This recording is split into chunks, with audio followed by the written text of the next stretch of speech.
On this episode of Greenleaf, I realized something that I hadn't thought about before, which I find like so interesting now. But like Jacob and his relationship with his mother, when she confronted him about why he wasn't forgiving Carissa for cheating on him, considering all the times that he cheated. And this conversation really put into perspective all that Jacob has done.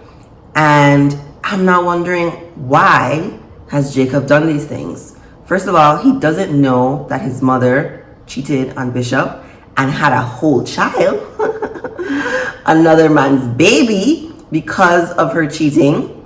If he knew that, maybe he would stop comparing women to his mother and thinking that his mom is perfect. I think he has his mom on a pedestal, and that's why he can't forgive Carissa. Or maybe he's been figuring out that she hasn't been able to give him the things that he thinks he needs, or he thinks like someone like his mom has been able to give the Bishop. It's just, I think, yeah, like May said, Jacob needs to really explore his relationship with women and figure out like what's the issue. I still feel like Jacob and Carissa don't belong together. I was really surprised when she said that she was doing all this Will stuff to try to get leverage, but she doesn't want a divorce. I thought she wanted a divorce. But after that whole interaction in the bedroom, it's clear that Jacob wants a divorce and Carissa would like a different man. She doesn't like Jacob. Like, it seems so clear to me watching their interactions that they just don't really seem like a good fit. So I'm really glad that they're still getting a divorce. I'm not glad, right? I'm not glad for anybody's divorce, but I think a toxic relationship should end. Like, improve it or end it. And they have really been struggling to improve it, and you can see like how that's affected their children and then their family as a whole. So I'm not mad at the divorce. If you didn't know, this is Spirit Soul Sense, information for your soul, and I am Shareece. Greenleaf, I'm really enjoying how the season is flowing. I feel like we're getting new information, interesting information. So when they started off with AJ leaving the hospital, I was like, thank you. I really did not want another episode where he was still in the hospital. I like that he was giving two options about like what his next steps could be. I agree with the doctor who has like the best bedside manners. Also, I would like to see that actor doing something really emotional. She seems like she would be like a really good actor in like something supercharged. Anyway, I think he should have gone to residential treatment. I think, like the doctor said, he's got some really big issues, family issues. I mean, abandonment issues, just now knowing who his father is kind of issues. And so I think, yeah, residential would be able to help with that because they focus on both the drug use, the suicide, the relational aspect, how to calm yourself. But hey, it was his decision, and I'm also not mad that he picked Noah. Noah has stepped up like a man of God. I mean, I enjoy that, and I would expect a young man to want to be around his father more, especially if this is the father who didn't know he existed, over the mother who has known and actually rejected him when he reached out. I think that in the long term is probably one of the best things for aging. They move on to the whole discussion about the will, Basie, Carissa, the drama of it all.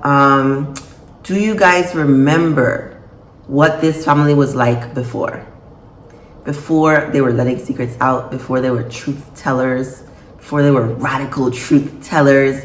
I was really, really proud of the Bishop's reaction to Jacob, but even more so at him sharing all this information with Rochelle's sister. I forget what her name is, Tara. I was just like, you guys are really leading from the top, setting the example of what it is. He went to tell the truth. I'm so pleased he went to tell the truth. I mean, now you have to deal with the consequences of the truth. The house may be in a legal fight now because it was supposed to go to this other family. But also, how do you, I don't know how I would sit with myself, right? I'm a radical truth teller. But also knowing this wasn't supposed to be mine. It wasn't supposed to even be mine. I don't like that. And so I would be like, the same way like Black people in America need reparations. I sort of feel like you are now in a position of power. I thought Bishop was going to offer that woman money. I really thought so. I thought he was going to say, let's right our wrongs. Sorry isn't enough, not to me. I think you actually need to do something, because you know that this whole will was here, and you are not like directly responsible for Mac, but you enabled him. He was a part of your family. You benefited from all the wrong things that he did. So if Mac is the one who killed your father, I can just sit here and say, sorry? That's it? Sorry? By the way, I'm keeping the house that was supposed to go to you? That's not enough. That's not enough. So I think the woman's response of praying over it, you know, taking her time, and then coming to the conclusion that I think we should do something about this. I think we should see how much of this is ours and is rightfully so. That seems to be like one of the most loving things you can do for yourself. Stand up for yourself. It was supposed to be yours. I'm not a fighter, right? So I don't like the drama. So like if I ever got divorced, God forbid, it wouldn't be a tumultuous divorce. It wouldn't be this big back and forth. What do you want? Take it. I'm just not really with all the conflict, especially when I know I don't have to invite chaos into my life. So like on one hand, I get, you know, her not wanting to involve herself and chasing money, but on the other hand, it's really a loving and kind thing to stand up for yourself, to say, no, I really want to see, you know, what I can do now. On the other hand of that is, you know, Grace, who when she first came, but now again, when she first came, it's like she always wanted to pick a fight. She always had to have a platform, be standing up for something. You know, she would be like one against many all the time. I'm like, why you don't just calm down? Why you don't just have a seat? Everything don't have to be this big battle fight. You fighting for something. But she's found something else to fight for in H&H. I like that she was sharing some information with Charity about like next steps. Charity's response was lackluster, but she ended up still giving good information. Even though it didn't pan out anywhere for Grace when she called Phil's dad. That was so weird. That was also weird. But we can see that Grace has decided she's taking up this harmony and hope battle. She is making sure that Bob Whitmore, even if he has good intentions being senator, is a scoundrel, in her opinion. Maybe he is, I don't know.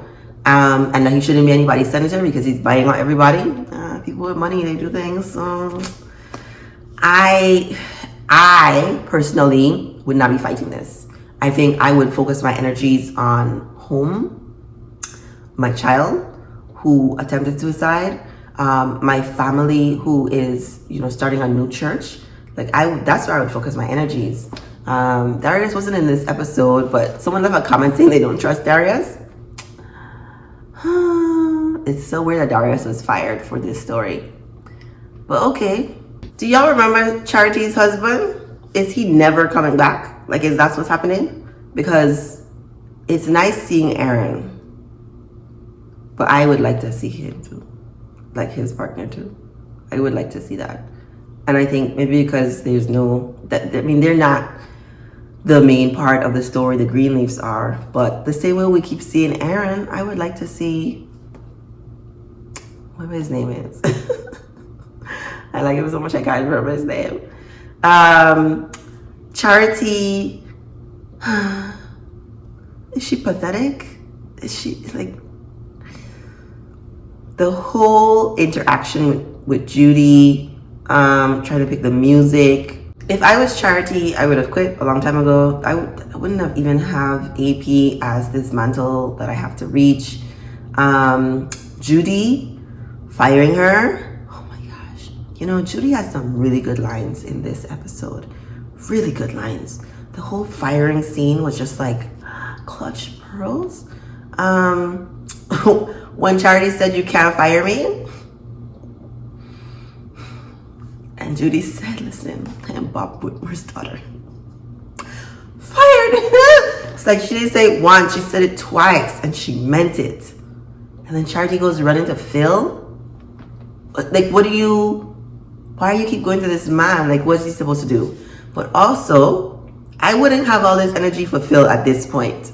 but I'm glad that she got it out of her system. Calling him a whole sponge, I was like, Philip said nothing. I almost thought he was going to cry, but he didn't. That was really intense. I hope at this point Charlie has nothing else to say to Phil.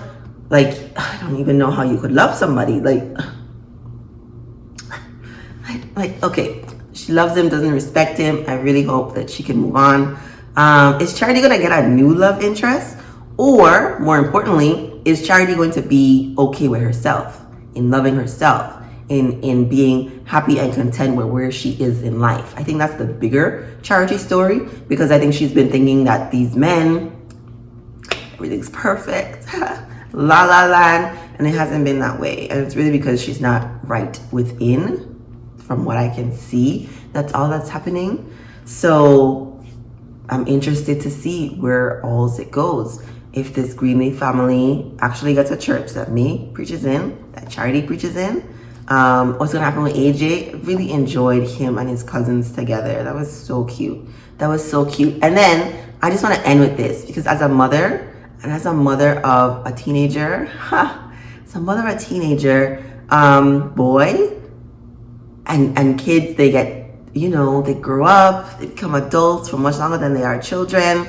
The scene where Grace comes in, I don't know why, it made me so emotional. And like, I'm getting emotional, it was so, her respecting his boundaries about not wanting to talk, like, I don't want to rehash everything that I told you again. I just want your support.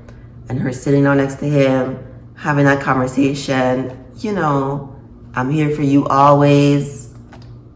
That alone was like, so touching. But then also when he came back and he kissed her on the head, I was like,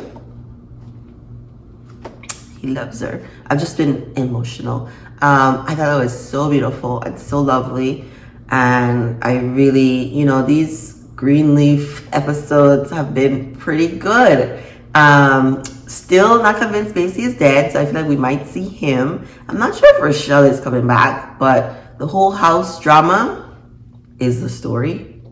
And then H&H and Bob Whitmer wanted to be senator. Let me know what you thought about this episode, and thank you for watching.